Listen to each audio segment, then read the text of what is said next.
Hello and welcome to Amplify with Purpose, the podcast where we explore what it takes to live well and lead with purpose. We discuss everything from nuanced business strategies to transformative leadership and personal development. In every episode, you'll find heartfelt discussions and practical tips designed to help you live your best life. My mission is to help you live a life with purpose and to amplify your impact. Whether you're looking for amplifying your career, enriching your personal experiences, or just a little bit of inspiration, you're in the right place. Today, I have the absolute pleasure of sitting down with Jillian Ross Willoughby, who is also a SAFA. For those of you who are not in Australia, it means that she's a South African now living in Australia. And she is a seasoned graphic designer and currently the creative lead at the Hollard Insurance Company in Australia. Jillian's career spans over 2 decades and 2 continents, beginning with her early days as a junior graphic designer to her current influential role. Her journey through the evolution of design is marked with a keen eye to detail and a deep commitment to living on purpose. Join us as we dive into the unique career trajectory, exploring how she navigates the balance between creativity and leadership, the challenges of managing a design studio, and her exciting transition to work in a new country. So whether you're a creative professional, inspirational or aspirational leader, or simply looking to infuse more purpose into your life, this episode is going to be amazing. Welcome. Thank you, Odette. What an intro. I'm excited to talk with you today, and thank you for the invitation. It's beautiful to have another South African on the show. I'm always excited about the South Africans. Jillian, let's begin with, can you tell us about your early career in graphic design? What drew you to the field of graphic design initially? Initially, I think, as with all things, it starts at a younger age, what you're exposed to. And I had some art classes in primary school, which led to taking art in high school. I was not very talented or creative at the time, believe it or not, but I did enjoy creating and making stuff.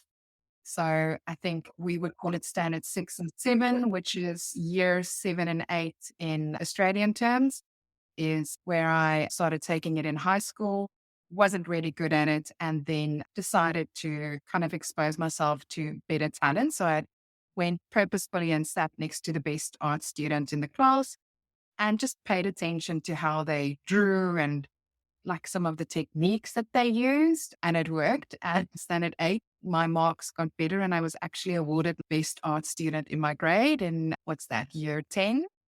And then it just progressed from there to studying graphic design at TUT, Tshwane University of Technology. I did my degree there, actually did my thesis in how music can enhance brands. And it just started from there, working in a small agency to managing my own design studio to working in corporate now the last couple of years. I love that because you said you weren't very good at design, which is very inspirational because I feel like most people look at creative people and go, "Ooh, I'm not creative," those folks. And it's not, I don't think it's necessary. For some people, it's a talent. For some people, like my mom and my daughter, they can draw beautiful pictures and it's just wow. But design is so much more than just drawing pictures. And you've gone from being not good at it to being someone who I think is amazing. I worked with Jillian very closely for 9 years at Hollard in South Africa. And she is phenomenal. Let me tell you, this woman and design, I love her stuff. So that's super inspiring. I love that. Jillian, what are some of the key lessons that you learned as a junior graphic designer and at the W Design? Thank you, Odette, for all those compliments. I loved working with you too. I just quickly want to go back to like not being good at something. I think not everything. Some things you have to have an innate talent and gift for, obviously. But if you're really interested in something, it can be taught. Like I do believe with hard work and determination, skill can be taught. But it took many hours for me to get where I am, and it continues, right? So you have to stay up to date with the trends. And yeah, it takes continuous work. But I do believe with hard work, talent can be taught as well. So, junior graphic designer at W Design. Oh, that was many years ago. But I kept saying the first 2 months of me working for a medium-sized agency, I felt like I learned more in those 2 months than I did in 4 years of studying. There's nothing that prepares you for the professional working world like being in the professional working world. I think it starts with the basics, all the stuff that sometimes makes us nervous and anxious, but it's professional basics like answering the phone, being on time for work. Believe it or not, that's a thing. How to write emails, time management, working on a brief, working with clients. And I think just identifying and playing around to identify like what is your strengths, because in all industries, it's not just one dimensional. There are pockets of things that you're better at than others, even though you have to do multiple things in your industry. And I think identifying what you're good at and what you really truly felt cool. Key lessons learned as a junior graphic designer. I think it starts with the professional basics, all the stuff that kind of makes everyone anxious when they start that first job. It's how to write an email, being on time for work, time management, dealing with clients, working on a brief, and figuring out what you're good at. There are, in all industries, various pockets that makes up your role. And some you will be good at and others you might not be so great at. And I think early on in your career, my advice would be to identify what do you enjoy doing, expose yourself to as much as possible within your industry so you can identify, I love this area, I want to learn more about it. Or maybe I'm not so great at this area. Identify what other talents or people you need to rely on to lift up that area that you might not be so good at. You don't have to be good at everything. I think that's another key lesson is, interestingly enough, I might digress a little, but I saw a Jamie Oliver snippet the other day where he did a bit of a tour of his office and he showcased people working on recipes. They test his recipes. Another area where people actually rewrite the recipes, his content.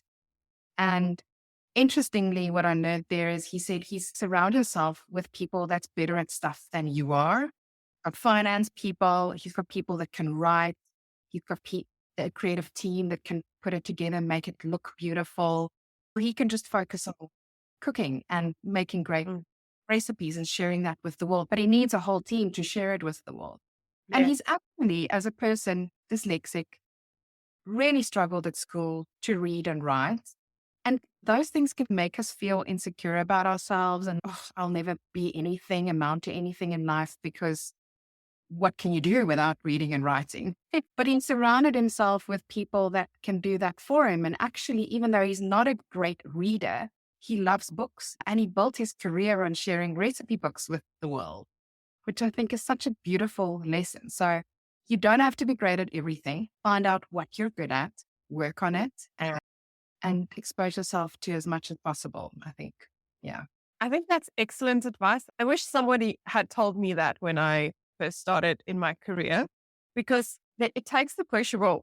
I feel like we need to know everything and you need to immediately be an expert in everything. When you first finish school, most organizations will say you need 3 to 5 years experience. And you're like, I just finished school. I don't have it. Experience. They are experts in, oh, I don't even know what I like yet. So I love that. I heard an interesting quote today. The quote was, the more time spent in it erodes awareness of it. And it was in the context of businesses. The more time you spend in your business, the more awareness you lose because you're in it the whole time. And I find business owners, small businesses particularly, both feel like they have to do it everything. They've got to do accounting. They've got to do finances. They've got to do copyright. They've got to do all of these things. And the more they do it, the less awareness there is of what's actually happening, what's going wrong, how is it working? And Jamie Oliver's done just that. He said, I do this thing really well, but for all the other things I don't do well, I outsource. And I think you must live under a rock if you don't know who Jamie Oliver is. So there's definitely some lessons in that. So just, you don't have to have all the answers, but you certainly need to know what are all the different options so that you can find your tribe, so that you can find your vibe. I love that, Jillian. Jillian, in terms of leadership and growth, you've held several leadership roles throughout your career and you've even had your own company. How did you transition from designer to creative lead, and what challenges did you face along the way? I think moving from a designer to a creative lead, I think leadership's always been with me. My dad was a great leader. I don't particularly saw myself as a leader, especially in school. I was a bit of a rebel as well. So that whole, in Afrikaans, we would call it with Cien or with Macy, head girl or head boy wasn't my vibe, really. But I think as I found the thing that I enjoy doing, the more passion you have for it, I think that transcends to leading a team as well. So if you really enjoy it and you enjoy sharing the passion that you have for it, I think that naturally turns into a leadership role. Yeah. And I think I think the biggest thing in terms of leadership for me, it was always leading where you are, no matter what role you have, whether you're leading a team or you're just a team player within a team, to lead yourself well and to lead where you are. Just because you don't have a title that says manager or leader doesn't mean that you can't serve in a leadership position or be a leader. Yeah, I think being a leader of a team does present some challenges at times, but it's a huge responsibility, and it does require a bit of a shift in mindset in terms of just being in a team versus leading a team. And those lessons you can only learn when you're in that position. But yeah, just love what you do, have respect for the people you work with.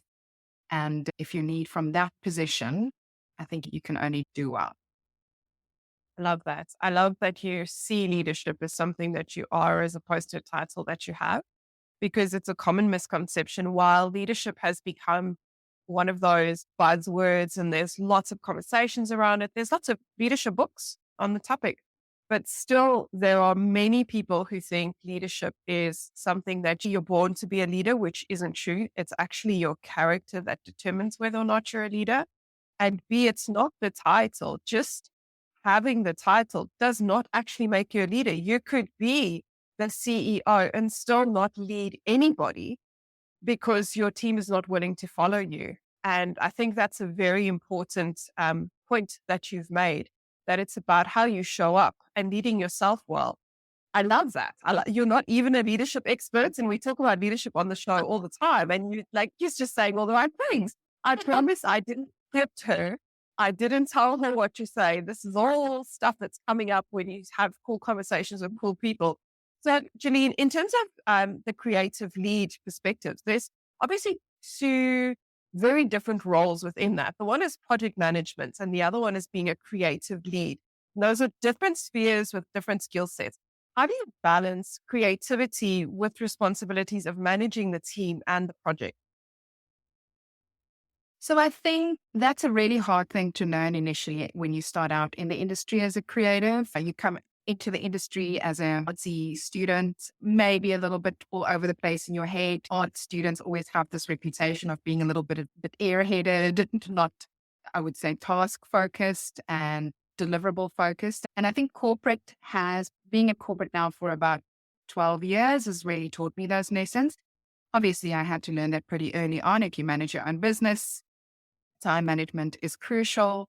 Project management is crucial. But then you also have to remain relevant and stay creative in order to be competitive in the industry. So I think it is a mix of a lot of things, a lot of skills that you need to learn to be good at. But project management is essential. And I think just today we still do that with the team that I'm with at the moment, and also the creative team that I worked in at Geline. We had a daily practice every day. We would start the day with 30 minutes, depending on how much time you have, but 30 minutes to an hour of planning, where you go through your work, read through the briefs, ask the questions that need to be asked, go back to business if you've got any questions, manage stakeholder expectations early on. Don't on the day say, oh, can't make your deadline, because reputation again, you want to build that trust with business, and to build that, you need to be able to stick to deadlines. So deadlines is what our industry is built on. And we still do that with the team that I'm with now as well. We have twice a week project planning and work in progress sessions where we do the 2-week sprint planning, where we focus on what needs to be done today, tomorrow, and the following day, and also look at it from a 2-week sprint perspective and see what projects need to be prioritized and where do we need to go back to stakeholders to renegotiate timelines, because sometimes information changes along the way as well when you work on projects. Open communication, I think, is key, and absolutely start your day with planning. I read an interesting stat that says planning 10 minutes a day can save you 4 hours a week. And yet so many of us don't do it. And I think we think that planning is for corporates, or it's for really busy people, or it's something that you only do in business. I like to plan out my week. I like to plan out dinners. I like to plan out lunches, and all of those things. It sounds a little bit intense, but all of those things have been you hold of this skill to orchestrate things in your business, in your team, around your family, in ways that just make sure that everything runs smoothly. Sam Chan says proper planning prevents problems. So planning is important, not just for projects. Jillian, as a graphic design software lecturer, how did teaching influence your approach to design and leadership? Well, that I did for a very small amount of time. Graphic design lecturer. Who knew I could do that? But I did for, I think it was not a very long time, but I did it. I think the biggest thing it taught me is to remain teachable. And if you can't teach, always aim to inspire or mentor if you can, and commit to continuous learning, I would say. That is the buzzword that's been, not a buzzword, but for the last couple of years is lifelong learning, is to commit to lifelong learning. Gone are the days where our parents went and they studied and they only studied for 3 to 4 years. And that is the one thing that they did for the rest of their lives. But the world is changing so fast and you need to stay up to date with, and it changes really quickly. I feel like it's going even faster these days. So if you don't stay up to speed with what's happening in the industry, read a lot, what's happening in the world, not just your industry, what's happening in the world in AI. If you don't, you'll get left behind, but keep learning, remain teachable. And I think we had a cool philosophy at hearGeline in South Africa. And actually it's something I still use to this day. Like we did our learning in three we split it into 3 sort of compartments, or 3 skill developing, which is honing your craft. Like for me, it would be upskilling in the software that I use, learning new techniques, stuff like that. Then the first bucket is skill development. Then the second bucket is inspiration. What do you do to fill your cup, stay inspired, learn what's happening in the industry, stuff like that, which you can do by attending conferences or sharing creatively between your team members, new cool ideas that's popped up. And we still do this. We still have regular creative reviews as a team till this day. And it's something we've started many years ago. And then the last bucket would be business and leadership development. And in my case, I've got a lot of clients training to do, which I don't particularly enjoy, but working in finance and insurance, it's heavily regulated. So it requires everyone in the business to have a good, solid understanding of what our business is built on. So that's part of that bucket. And I think if you do that in life as well, in terms of your career and your profession, you can only excel if you look at it in those three buckets. That's beautiful. I love those 3 buckets. I must admit, we didn't have them. So I feel a little bit cheated about my, those conversations. I should have been in your team. We were the same larger group, but not quite. And so obviously we had a different set of requirements for us. And it may just have been worded differently. But I think it's a really practical way for businesses to see training, because often entrepreneurs think and small businesses think that training is only teaching your team how to use this new spreadsheet. or there's this new tool that you need to implement because you've updated the system in your business. But there's actually so much more to that. And I love that you've included inspiration. And I wonder for the business owners watching this and listening to this, I want to point out that inspiration isn't limited to graphic designers or to art folk or to people who do creative work. Inspiration is necessary for all of us in our everyday life, even the mom who's at home looking after her kids. You need inspiration to get through. What is the next thing that's going to inspire you? Because you draw energy from that. So it's important to think about growth in those three areas. Some of it is about the skills, and that's something you can do something about. Inspiration could very well be reading or listening to a really cool podcast like Amplify with Purpose, who it's a really cool inspirational place because we meet really inspirational people. And then, of course, there's the nitty gritty kind of things which you get paid to do. It's business and leadership. The truth is, one of my mentors told me many years ago, Odette, there will be things that you love doing. That's for free. You get paid to do the things you don't like doing. That's the compliance stuff. That's the reality. So those are the things that we have to it's like dark chocolate. You have to take the bitter with the sweet. On, on what motivated you to start your own business? And what are some of the rewards and challenges in running your business? Oh, I think so work wise, I've always wanted to do a little bit more. And I think when I start itching, I know it's time for a change. I've always wanted to do my own thing. I learned a hell of a lot of valuable lessons along the way. I had my own business, choreo design studio for about 3 years. And I was young enough to do it. I was newly married, felt ready for a change, had no children. My child was my business. And it was really rewarding. I had amazing clients, but I also did fantastic work. I enjoyed doing it on my own terms, having only to answer to myself and obviously your customers. Then with that also comes the realization that running a business is a full-time job, but it is a 24-hour job. It's not just a 9 to 5. It comes with everything else. You have to be an accountant, manager of your budgets, customer service, figuring out absolutely everything from IT to people to prioritizing your time. And there's no one, not that you would want to blame anyone, but there's no finger pointing going, hey, you didn't do that well, or you didn't do that. It's all on you, which is a hell of a lot of responsibility to bear. No off day. So if you've got a sick day, you need to manage that. If you go on leave, you don't get paid. So you need to plan for stuff like that as well. So it's hard running your own business. And I really take my hat off to anyone that does it because I think it is one of the hardest, but also most rewarding things that you can do. And I learned so much of what I learned there, I still use today. It helped me to be a better designer, have a better understanding from a customer point of view, have empathy for every small business that is out there and have respect for them as well. Hard to do that. And it takes time to establish a strong business. I think that I didn't stick it out. After 3 years, I got pregnant and had a baby. And instead of going back to my business, I felt like I wanted a little bit more structure in my day and actually did the opposite.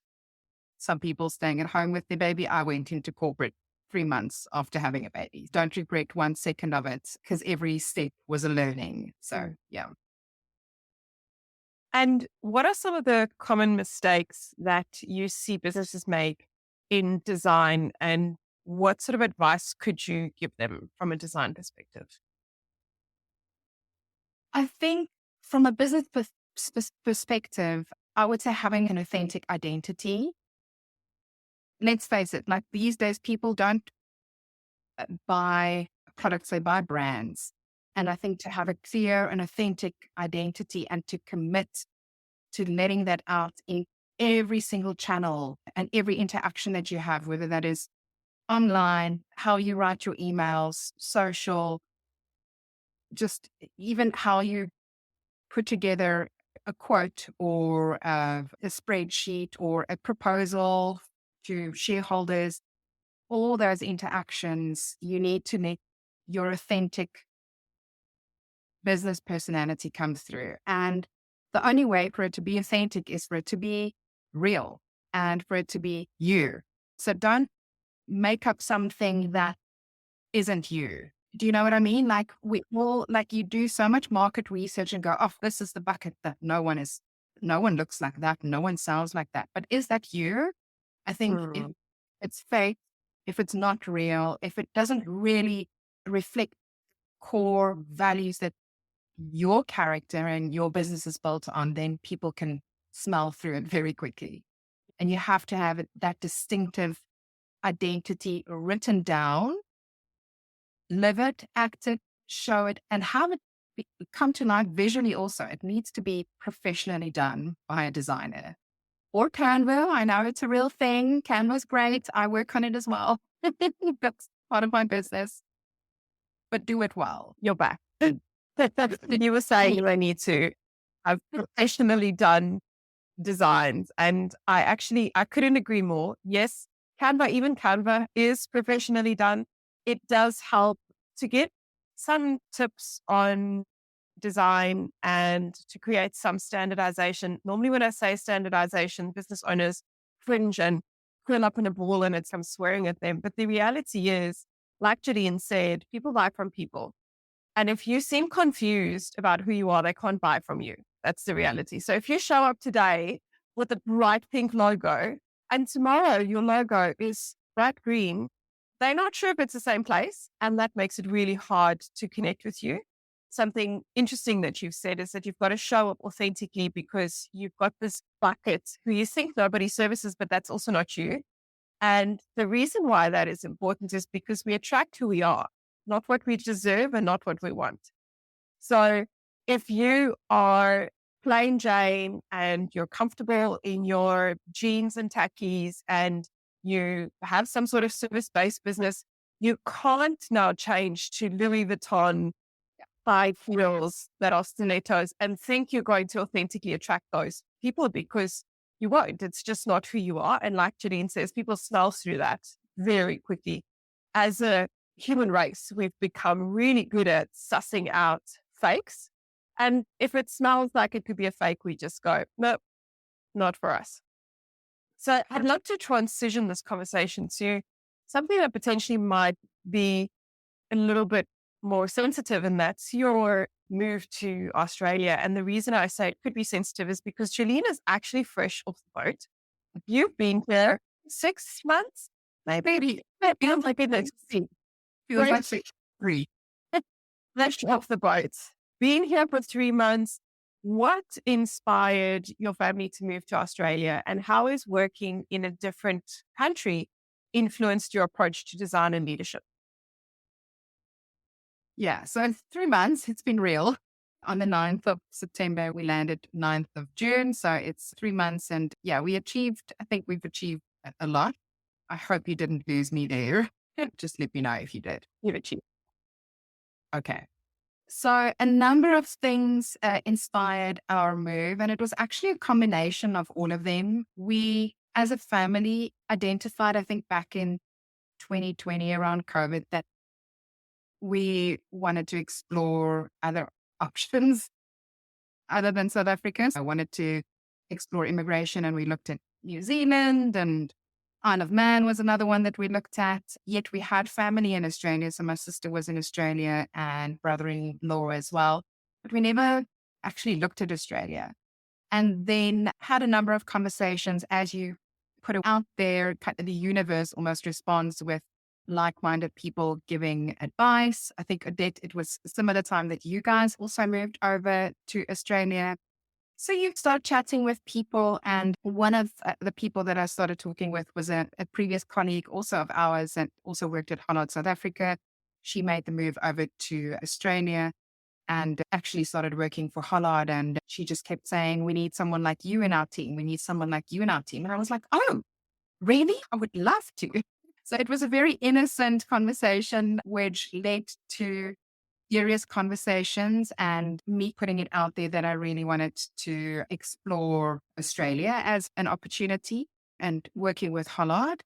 And lots of things happened in the background. A separate license was formed, which I wasn't aware of, facilitate South Africans working for Holland Australia back in South Africa. I wasn't aware that all this stuff was happening in the background while I was having conversations. But basically what happened in mid 2022, our South African studio was briefed with updating Holland Australia's identity to just refresh it a little bit, weave in a little bit more of their own unique personality. And I jumped at the opportunity, took on the brief, almost treated it like a job interview, even though it wasn't. And yeah, I created the sort of Holland Australia identity that you will see that is in existence today. It doesn't take away from the foundation of the brand that was already formed, but each brand or country has a unique identifier through a pattern or the way that they live or a purpose statement, and it all comes to life in different ways. And I loved working on that. And through the process, the marketing team mentioned that they're looking to employ a graphic designer remotely to work for them remotely from South Africa on a permanent basis. And I was like, stop looking, hurry, I'll do it.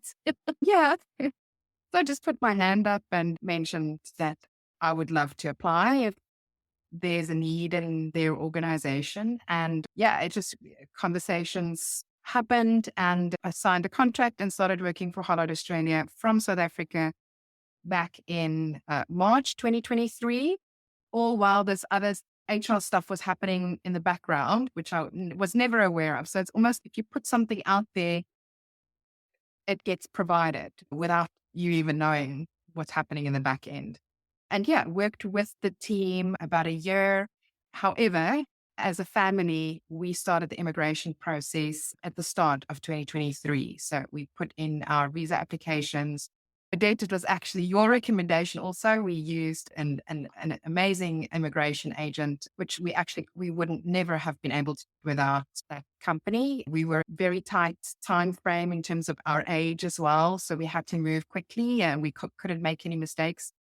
And just in January, the visas came through, end of Jan, and then we had a couple of months to sell our house and pack up everything and get here. And I think it was about 2-3 weeks ago, I got to meet my team in person for the first time. How amazing. They're like real people, not just on a screen. So that was fantastic to actually go to the office and see it and meet my team. I still work remotely in Newcastle. The team is based in Sydney. But yeah, what an amazing journey. If you put something out there, I really believe, even if it's the faintest, smallest speckle of an idea, if it's meant to be, Yes, I do believe that the doors will open and it will grow and manifest into what it should be. Yeah.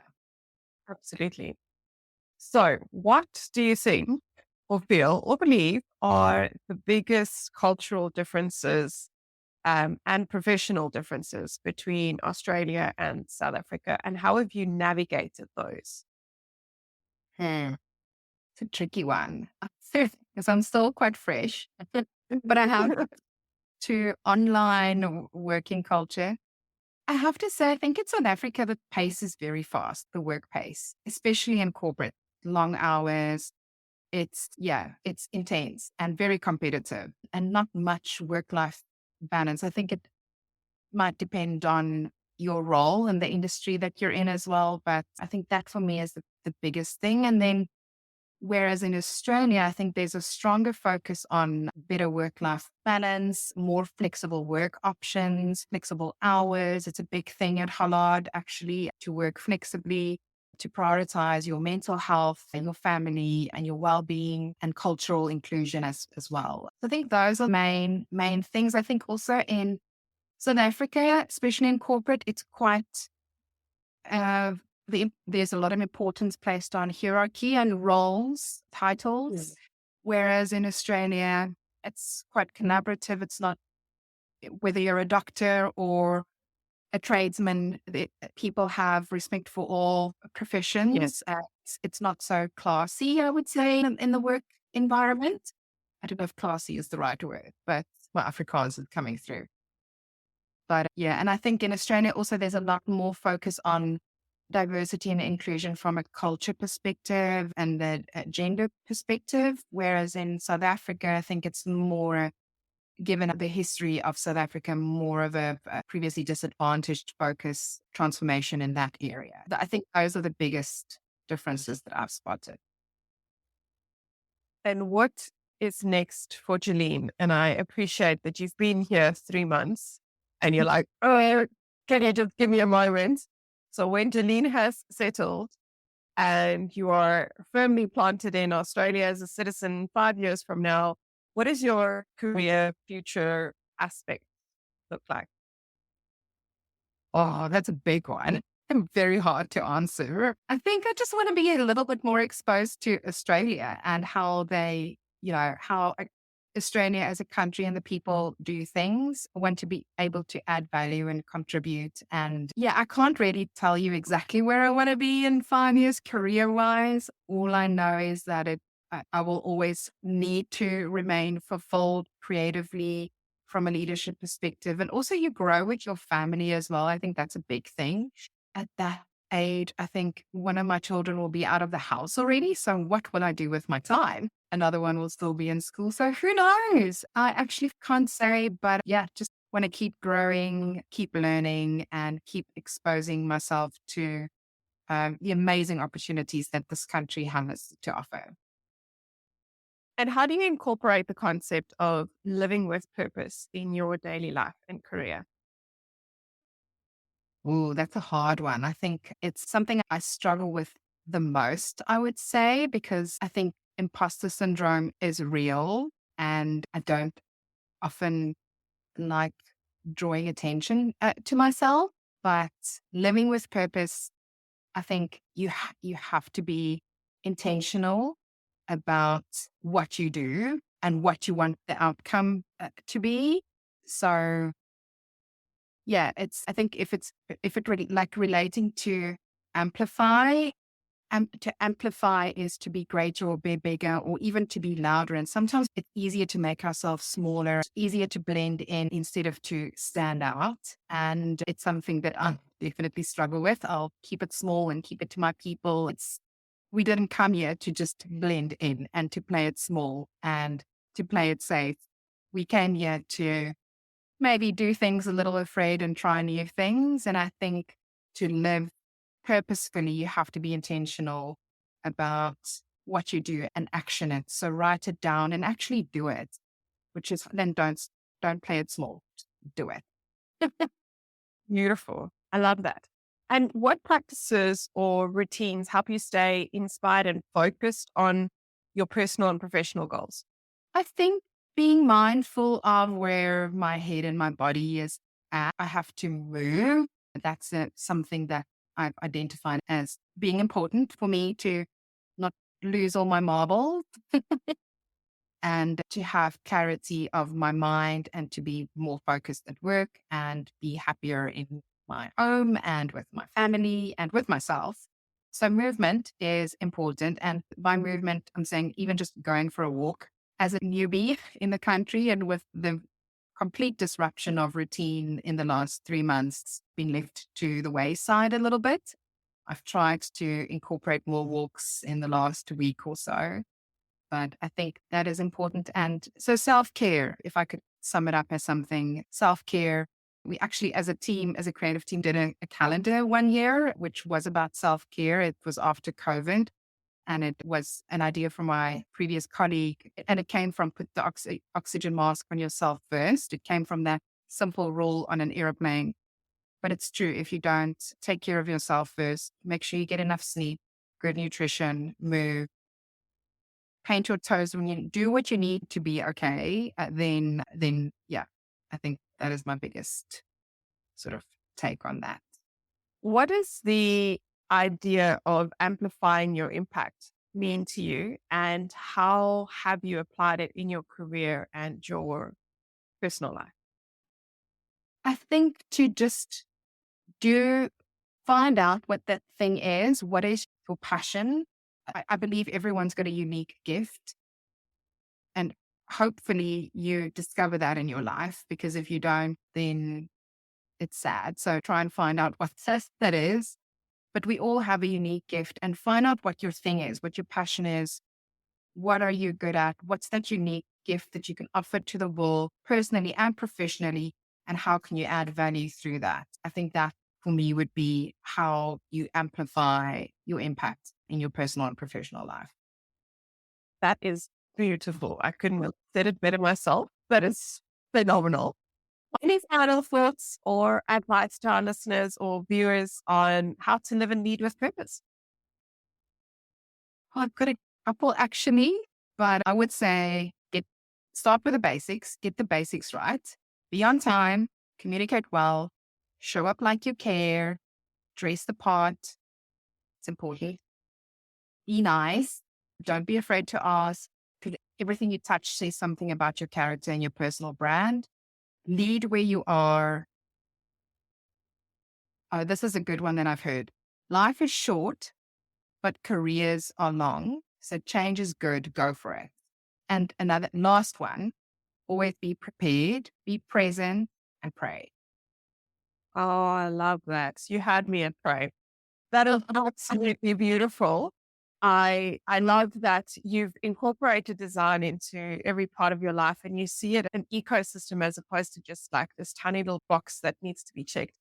Thank you so much for joining us today, for sharing your things, being vulnerable enough to tell us what we absolutely appreciate you and we appreciate you taking the time to share with us. For those of you who are looking to find Jillian, can people stalk you online or would you rather they don't? They can if they want to. I'm on LinkedIn. I'm sure you've got my details. It's my name. It's nothing fancy. Facebook, Instagram, Jillian Willoughby, I think, on Instagram, Facebook, Jillian Ross Willoughby, and LinkedIn would probably be the best. Yeah. So there you have it. If you want to connect with Jillian, who is an inspirational human being and a phenomenal creative designer, then hook her up on LinkedIn. Thank you so much for joining us at Amplify with Purpose. And thank you so much for staying tuned. We'd love to hear your questions. If you have any questions for Jillian, just pop them in the comment section and I will make sure that we get them to her and she answers them, perhaps on another show. In the meantime, remember to amplify with purpose. Take care. Thank you, Odette. I like being here.